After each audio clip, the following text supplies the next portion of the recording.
আসসালামু আলাইকুম দর্শক, আমাদের নতুন ভিডিওতে আপনাদের সকলকে স্বাগতম।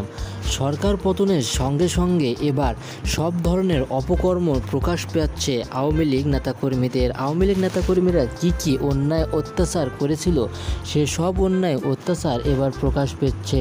স্বরাষ্ট্রমন্ত্রীর কল রেকর্ড ফাঁস হয়েছে। কি বলেছিল স্বরাষ্ট্রমন্ত্রী, চলেন বিস্তারিত ভিডিওতে জেনে নেই। বাংলাদেশের নির্বাচন ইস্যু আসলে বারে আওয়ামী লীগ নেতাকর্মীরা তাদের দাপট দেখিয়ে সেই নির্বাচন নিজেদের দখলে নিত।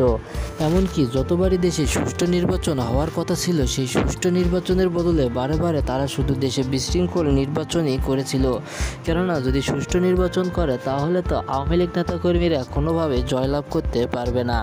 তাই তো বারে তারা সুষ্ঠু নির্বাচনের নামে শুধু বিশৃঙ্খল নির্বাচনের পথে পরিচালিত করেছিল দেশকে। তাই তো দেশের সাধারণ জনগণ এটি তো কোনোভাবেই মেনে নিতে পারেনি।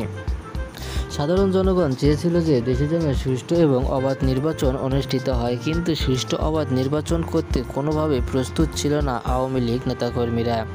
তাই তো যতবারই নতুন করে নির্বাচনের সম্ভাবনা জানান দেওয়া হয়েছে, ততবারই সেই নির্বাচন ইস্যু আসলে নতুন করে নির্বাচনের সম্ভাবনা জানান দিচ্ছিল দেশ।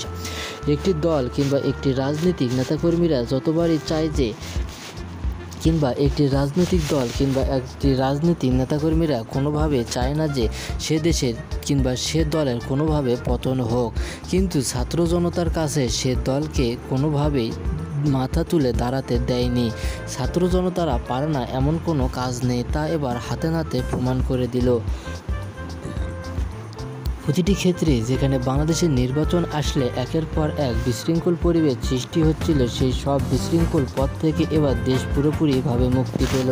কেননা তত্ত্বাবধায়ক সরকারের অধীনে নির্বাচন অনুষ্ঠিত হবে এবং এই নির্বাচনের সম্পূর্ণ দায়িত্ব পাবে ডক্টর ইউনূস। এমনি থেকে যে সুন্দরভাবে দেশ পরিচালিত করতেছে, এভাবে যদি দেশ পরিচালিত করতে থাকে তাহলে তো বাংলাদেশের উন্নতি এর কোনো সীমা থাকবে না। বাংলাদেশ একের পর এক উন্নতির পথে পরিচালিত হচ্ছে। প্রতিটি ক্ষেত্রে আওয়ামী লীগ নেতাকর্মীরা বাংলাদেশে সবসময় শুধু খারাপ দিকটাই পরিচালিত করেছিল। কখনোই তারা বাংলাদেশের সাধারণ জনগণ কীতে খুশি হবে, কোথায় অখুশি হবে, এটি কখনোই তারা চিন্তা করেনি। তারা চিন্তা করেছিল যে দেশ কিভাবে তারা অর্থ উপার্জন করতে পারবে। তাই তো এবার একের পর এক নেতাকর্মীদের গ্রেপ্তার করা হচ্ছে এবং গ্রেপ্তার করে তাদের সে সকল চাঞ্চল্যকর তথ্যগুলো বের করা হচ্ছে, যেসব তথ্য বাংলাদেশের সাধারণ জনগণ কোনোটাই জানতো না।